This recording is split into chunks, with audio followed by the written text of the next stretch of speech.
a Negro boy in the South. We say black now. All right, black. All right, all right. Is it not the same thing? What? No, Negro. We are taught that all people are named after country. Chinese are named after China. Cubans are named after Cuba. Irish people are named after Ireland.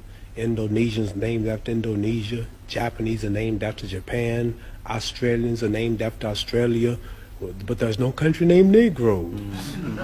All right, then let me. You understand? I understand. You're not as dumb as you look. Let me rephrase. Do I look that dumb? No, it's okay. What I really mean is, did you? History of ourselves, the history of our true religion, our nationality, our names.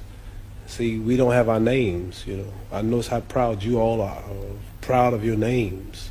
See, Chinese have names like Chang Chong, Lu Qian. This is Islamic teachings. Russians have names like Kosi.